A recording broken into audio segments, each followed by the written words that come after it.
Hi, I am Rachel Lane, and I am on a journey to get out of my student loan debt and lose some weight along the way. If any of that interests you, go ahead and click that red subscribe button down below and join me on this journey.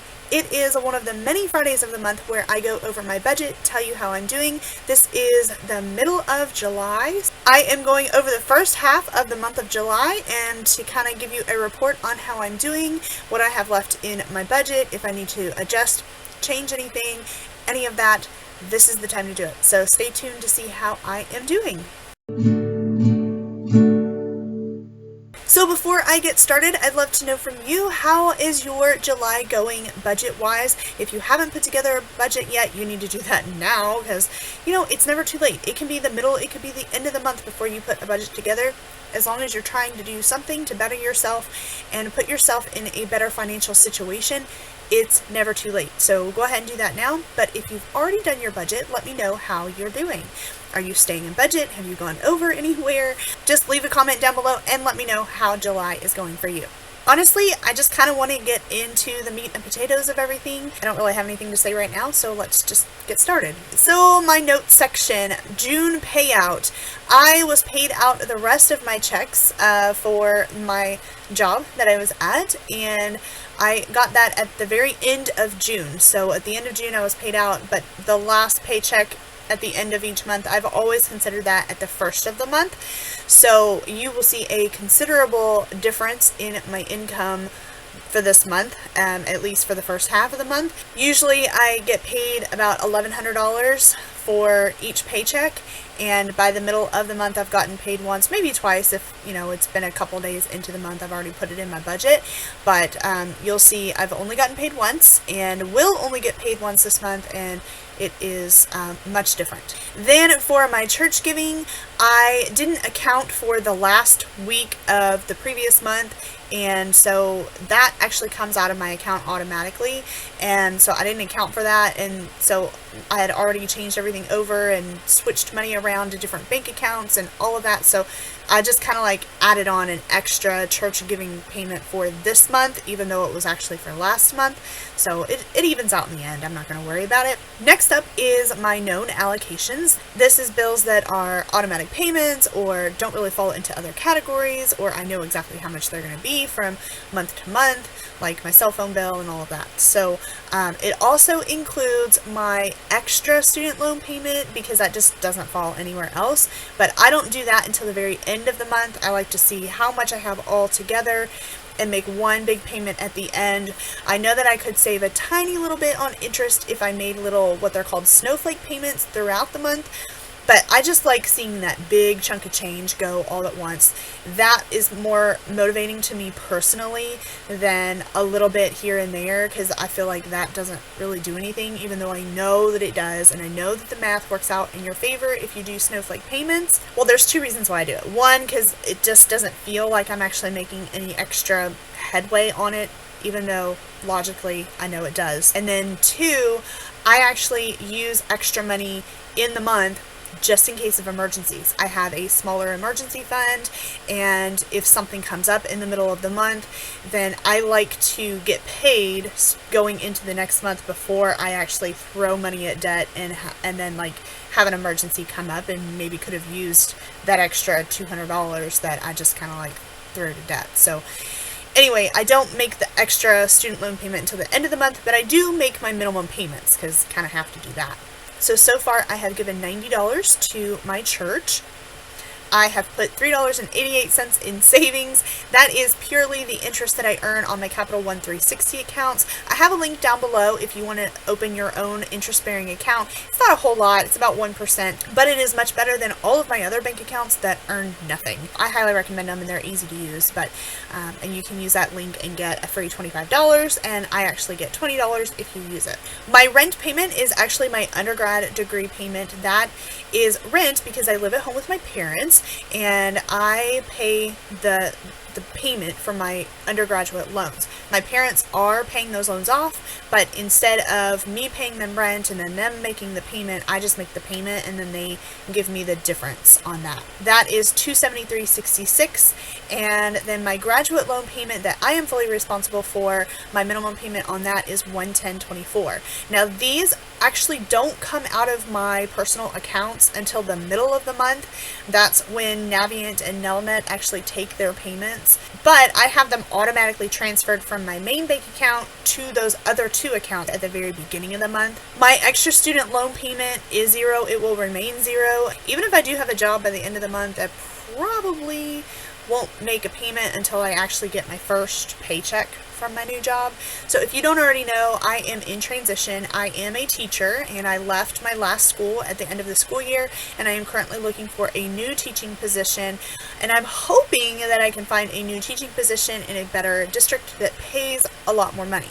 I say better, I don't know about better or worse as far as like the district that I'm in, but I'm hoping to make better money, and so that's what I mean by better. Until I am making a steady income again, all of that money is going into savings, and you will see that at the end of the month. We'll just have to see how much I can put towards savings, which will go towards debt by the end of the month, but you won't see that until the end of the month. So make sure you're subscribed so that you don't miss my videos, and then when I do an end of the month recap, you'll see how much I actually put towards debt. So make sure you're subscribed and hit the bell for notifications. Then my extra checking account, I never add anything to this, and I keep saying I need to take this out of my budget. That is really just a separate account where I have half of my emergency fund, and it's so that I can access my Capital One 360 savings accounts easily, because otherwise I have to transfer it from bank to bank, which takes a couple days. Otherwise I can transfer it from my savings to my Capital One 360 checking. It's available instantly using my Capital One 360 debit card.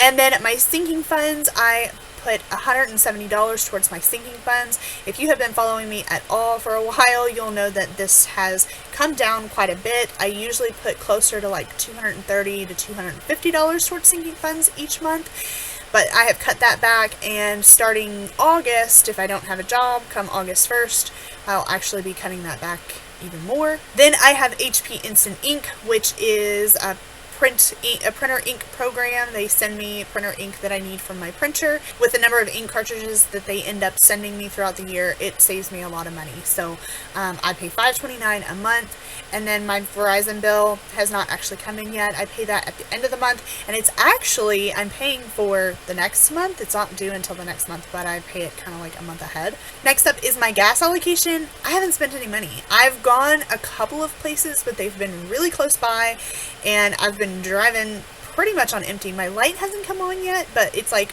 on the E, and I'm just like, I'm trying to get by without buying any gas whatsoever. I will need to get gas by the end of this week, just because I will be traveling somewhere at the end of the week. And so far I've gotten away with nothing, which is really, really good, and I feel like this is really, really saving me. That just kind of comes with the territory, I guess, of being a teacher and in the summer, and if you're not doing anything and you're not going anywhere, like I haven't been going anywhere or doing anything. So that has really saved on gas. For my grocery budget, I haven't spent anything either. I have been to the grocery a couple of times with my parents, but they buy all the food. If there's anything that they don't want to buy for me, then I would purchase myself. However, they have been purchasing anything that I ask for. I don't ask for a whole lot, but they have, bought me some yogurt, and they've bought me some granola bars and some things like that. So I haven't had to spend anything so far. Next up is my teaching allocation. I haven't spent any money either. I don't have a classroom as of right now to prepare for, so I don't know what I would need to purchase if there's anything that I need to purchase. So because I don't know what to purchase, I'm not purchasing anything. This is also for resume paper and things like that, but I do have a little bit of that stuff here. For my spending allocation, I did go to Kroger with my parents. This went under spending because I didn't buy any food. So if it was food for myself, it would have gone under groceries. I got some hair ties like this. Actually, this is not one that I got. This is an old one, but I got some new ones. I got eye makeup remover, which I'm not even wearing any makeup right now. I'm trying to save money by not putting on makeup just for this one video that I'm doing today. I got some conditioner for my hair, so, you know, things like that. It came out to $19.12. And then Apple iTunes for storage on my phone, that came out, it's 99 cents a month. Then in my restaurant budget, I am extremely surprised that I have not spent anything out of here. I also have spent very, very little in gift cards in the first couple of weeks of July. I mean, I'm just not going anywhere. I'm not doing anything. I actually went out to lunch today with my mom and my brother and his friend. Now, my brother and his friend paid for lunch, but so I didn't have to pay. But we went out and it was just like so hot outside. Like I didn't really want to go out to lunch, but it was like a free lunch. Not so much the free lunch. It was more about time with family than anything else. Because I say my brother's friend, but she's really like a part of the family. So we went out to lunch, but I haven't been going out. I don't want to go outside. I do not want to walk out the door after 9 o'clock in the morning because it is way too hot. I don't think I'll get through to the end of the month because I do have plans coming up, but you know, it's kind of nice to go into the second half of the month knowing that I have a full budget for restaurant allocations, even if that budget is only $25.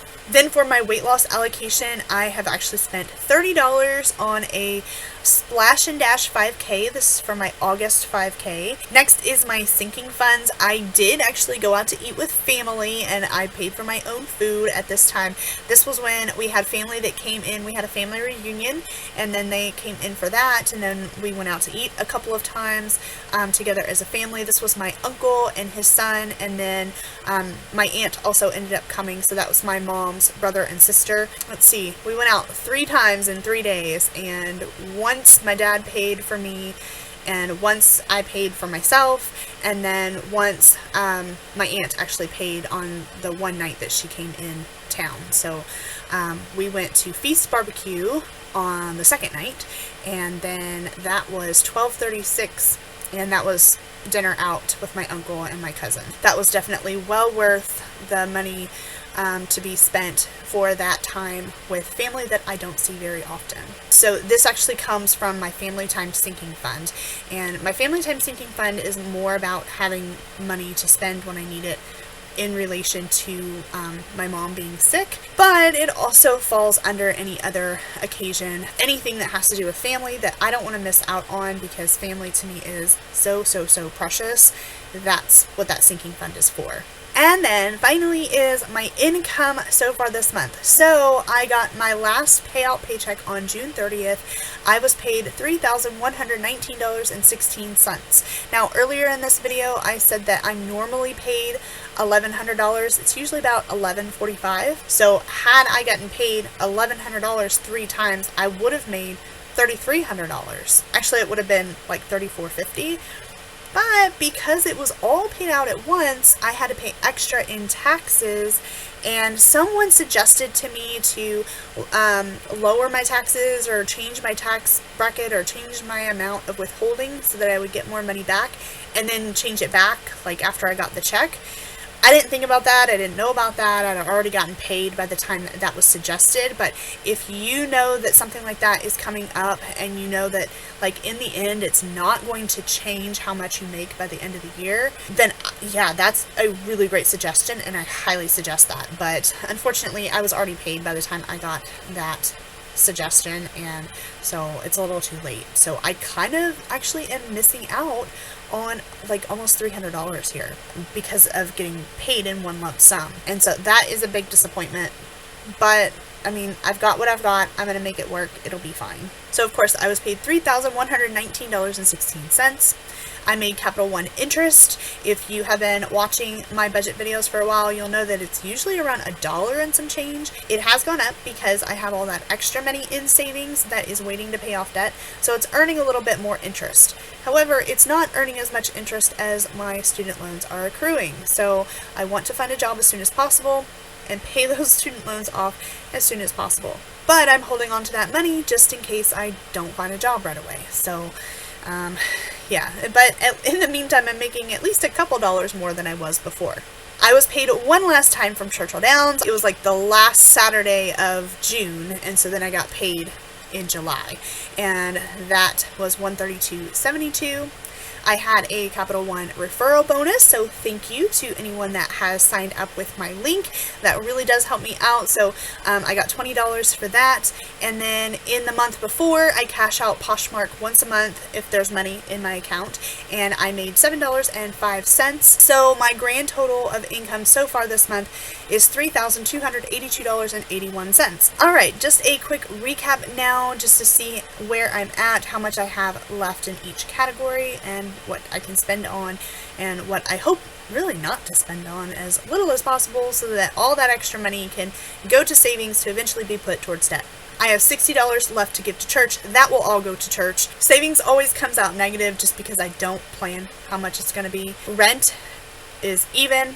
Graduate loan payment is even. Extra student loan payment, extra checking, sinking fund, all where it's supposed to be. HP Instant Ink, of course, is also even. Verizon, I plan for $53.17. It should be somewhere around there. Gas, I still have $125 left to spend. I think I upped that a little bit, knowing that I was going to be traveling and driving to visit some friends here, and I haven't done that yet, but I still think that I'm going to stay within my regular $75 by the end of the month.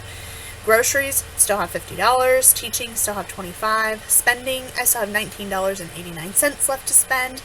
Restaurants, I still have $25, and weight loss, I still have $20, but I know that that's not going to be spent at all, because I need new shoes, but I'm not going to find shoes for $20, and I'm still waiting on a job before I get new shoes anyway. So that is where I stand as of now with my budget in July.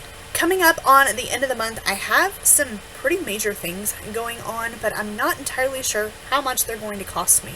I have been researching and looking up possibly buying a computer. I did a live stream about that last week, and then it even cut off because this computer didn't work so well. And I'm sure you can hear it, but the fan is whirring really loudly, and just there's a lot of issues with this computer, and so I do need a new computer. I have made the decision that I am going to get a new computer. I'm just not sure which one yet. So the rest of the month, I'm not entirely sure what it's going to look like, but there are some things that are coming up soon. So I'm glad that I have all this extra that I can use just in case I need it. So anyway, like I said, leave me a comment down below. Let me know how July is going for you. Also, don't forget to like this video, as it really does help me out here on YouTube. And of course, subscribe and share and all that fun stuff. That's all I have for today. Thank you so much for watching, and I'll see you in the next one. Bye!